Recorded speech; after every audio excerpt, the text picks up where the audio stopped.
घने जंगलों के बीच, जहां सूरज की किरणें भी मुश्किल से धरती तक पहुंच पाती थीं, वहीं एक नागलोक बसा हुआ था। ये स्थान सामान्य मानवों की नजरों से ओझल था। यहाँ रहने वाले नाग नागिनों को प्रकृति के अद्भुत वरदान प्राप्त थे।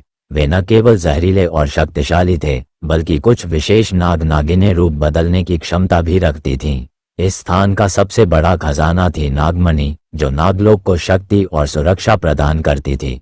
नागलोक के केंद्र में स्थित था मणि मंदिर, जहां नागमणि रखी गई थी। यह मणि केवल एक चमकता पत्थर नहीं थी, बल्कि उसमें अपार शक्ति थी। यह नागलोक को ऊर्जा देती, उसकी रक्षा करती और उसे अदृश्य बनाती थी।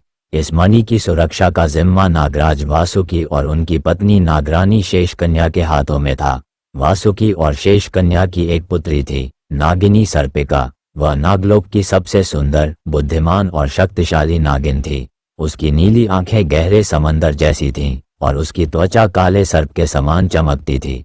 लेकिन उसकी सबसे बड़ी विशेषता थी उसका शक्तिशाली विष, जो किसी भी जीव को पल भर में समाप्त कर सकता था। जब नागिन सर्पिका का जन्म हुआ था, तब एक महान सिद्ध योगी नागलोक आए थे।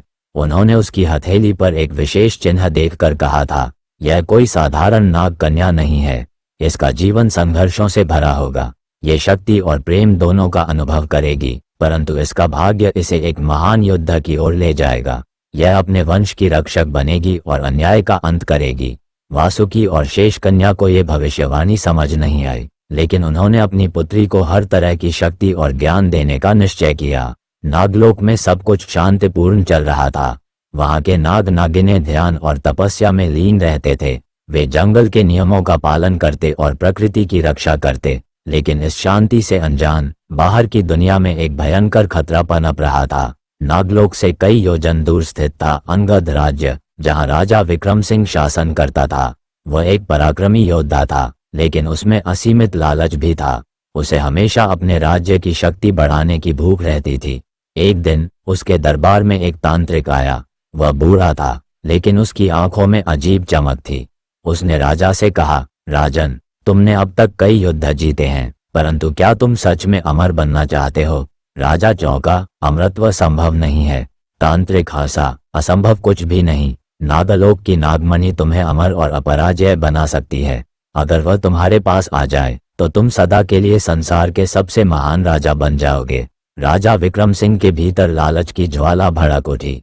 उसने अपने सेनापति को आदेश दिया, मुझे वह नागमणि चाहिए, चाहे कुछ भी करना पड़े। राजा ने अपने सबसे बहादुर सैनिकों और एक तांत्रिक सेना को तैयार किया। तांत्रिकों के पास ऐसे मंत्र थे जो नागों की शक्तियों को कमजोर कर सकते थे। वे लोग महीनों तक जंगलों में भटके नागलोक का स्थान खोजने के लिए। अंततः एक दिन एक शिकारी ने गलती से नागलोक के एक नाग को पकड़ लिया। जब उसने अपने राजा को इसकी जानकारी दी, तो राजा विक्रम सिंह को यकीन हो गया कि नागलोक यहीं कहीं छिपा है। नागलोक में अभी भी शांति थी।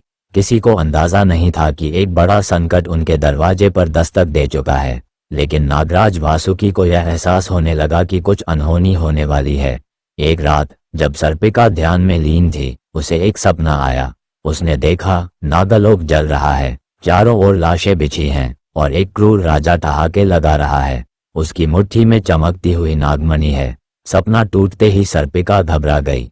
वह दौड़कर अपने माता पिता के पास गई और अपना सपना बताया। वासुकी गंभीर हो गए। यह कोई सामान्य सपना नहीं, बल्कि आने वाले संकट का संकेत है।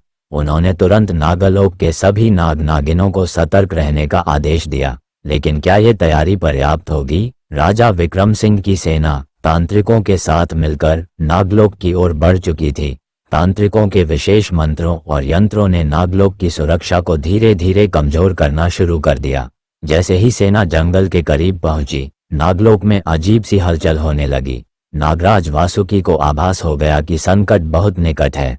उन्होंने तुरंत नागलोक के सभी नागों को इकट्ठा किया और युद्ध की तैयारी करने का आदेश दिया। नागलोक के सबसे शक्तिशाली नाग, शेषनाग, तक्षक, पद्मनाग को विशेष सुरक्षा मोर्चों पर तैनात किया गया। अचानक आधी रात के समय तांत्रिकों ने अपने मंत्रों से नागलोक की रक्षा दीवार को तोड़ दिया। जैसे ही दीवार टूटी, राजा विक्रम सिंह की सेना अंदर घुस आई। चारों ओर चीख पुकार मच गई। नागलोक में आग लग चुकी थी और योद्धा नागों को मारने लगे। नागलोक की नागिनें और बच्चे सुरक्षित स्थानों की ओर भागने लगे। नागराज वासुकी और उनकी पत्नी शेषकन्या ने युद्ध में कूदने का फैसला किया। नागों और सैनिकों के बीच भयंकर संग्राम छिड़ गया। इसी बीच नागिन सर्पिका अपने माता पिता को बचाने के लिए युद्ध के मैदान में उतर आई। उसकी आंखों में क्रोध था और उसके विष में अपार शक्ति थी। जैसे ही उसने अपने नागरूपी अवतार में प्रवेश किया, पूरा वातावरण भयावह हो उठा। उसने कई सैनिकों को पल भर में समाप्त कर दिया। लेकिन तभी तांत्रिकों ने मिलकर एक शक्तिशाली जादुई घेरा बनाया, जिससे नागों की शक्तियां कमजोर होने लगी। धीरे धीरे नागलोक की सेना परास्त होने लगी। इसी बीच राजा विक्रम सिंह खुद मणि मंदिर की ओर बढ़ा। वहां उसने नागमणि को हासिल करने के लिए तांत्रिकों की मदद ली। जैसे ही वह नागमणि को छूने वाला था, नागराज वासुकी वहां पहुंचे और उन्होंने राजा को रोकने का प्रयास किया। लेकिन तांत्रिकों के एक घातक वार ने वासुकी को गंभीर रूप से घायल कर दिया। उसने सर्पिका को देखा और कहा, बेटी, नागमणि को बचाओ, नागलोक की रक्षा करो। लेकिन इससे पहले कि सर्पिका कुछ कर पाती, राजा विक्रम सिंह ने नागमणि उठा ली और अपनी सेना के साथ वहां से भाग निकला। जैसे ही नागमणि नागलोक से दूर गई, पूरा नागलोक हिलने लगा। उसकी रक्षा दीवारें गिरने लगीं और जगह जगह धरती फटने लगी। नागलोक धीरे धीरे बर्बाद हो रहा था। शेषकन्या ने सर्पिका को आदेश दिया, बेटी, हमें यहाँ से निकलना होगा, ये जगह अब नष्ट होने वाली है। सर्पिका की आंखों में आंसू थे। उसने अपने माता पिता को खो दिया, अपने नागलोक को खो दिया और अब उसे केवल एक ही चीज चाहिए थी, बदला। वह शपथ लेती है कि वह नागमणि वापस लाएगी और राजा विक्रम सिंह को उसके पापों की सजा देगी। नागलोक जलकर राख हो चुका था। चारों ओर उजड़ा हुआ क्षेत्र, टूटी हुई संरचनाएं और वीरान जंगल रह गया था। नागलोक के बचे हुए नाग नागिनें इधर उधर छिप गए थे। लेकिन सर्पिका के मन में केवल एक ही विचार था, न्याय और प्रतिशोध। अपने माता पिता की मृत्यु, नागलोक की बर्बादी और नागमणि की चोरी ने उसकी आत्मा को जला दिया था। उसने निश्चय किया कि अब वह न केवल नागमणि वापस लाएगी, बल्कि राजा विक्रम सिंह को भी उसके अपराधों की सजा देगी। सर्पिका जानती थी कि एक नागिन के रूप में वह सीधे राजा विक्रम सिंह के महल में प्रवेश नहीं कर सकती, इसलिए उसने मानव रूप धारण करने का निर्णय लिया। एक सुंदर युवती के रूप में उसने अपने विषैले नागिन रूप को छिपाया और अंगद राज्य की ओर बढ़ चली। वह अब एक आम स्त्री की तरह दिख रही थी, लेकिन उसकी आंखों में अब भी वही चिंगारी थी जो एक योद्धा की होती है। कई दिनों की यात्रा के बाद सर्पिका अंगद राज्य पहुंची। वहां हर जगह राजा विक्रम सिंह की वीरता और उसकी अमरता के चर्चे हो रहे थे। लोगों का मानना था कि राजा अब अजेय हो चुका है क्योंकि उसके पास नागमणि थी। लेकिन सर्पिका जानती थी कि अमरता एक भ्रम थी। नागमणि की शक्ति को वह अच्छे से समझती थी। वह केवल नागों के हाथों में ही पूरी तरह से सक्रिय होती थी। किसी सामान्य मानव के लिए वह केवल एक चमकता पत्थर भर थी। सर्पिका ने योजना बनाई कि पहले उसे राजा के महल में जगह बनानी होगी। उसने एक सामान्य स्त्री के रूप में खुद को संपूर्ण नाम देकर राजा के दरबार में एक नर्तकी के रूप में प्रवेश कर लिया।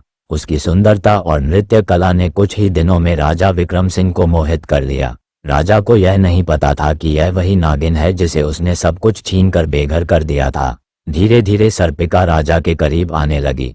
उसने देखा कि राजा हर रात नागमणि को अपने कक्ष में सुरक्षित रखता था, लेकिन वह ये भी जानती थी कि उसे सीधा हमला करने का मौका अभी नहीं मिला है। एक रात जब पूरा महल गहरी नींद में था, सर्पिका ने अपनी योजना पर काम किया। उसने अपनी नागिन शक्तियों का उपयोग करके धीरे धीरे अपने असली रूप में परिवर्तन किया। वह सांप की तरह फिसलती हुई राजा के कक्ष में पहुंची, लेकिन जैसे ही उसने नागमणि की ओर हाथ बढ़ाया, राजा जाग गया।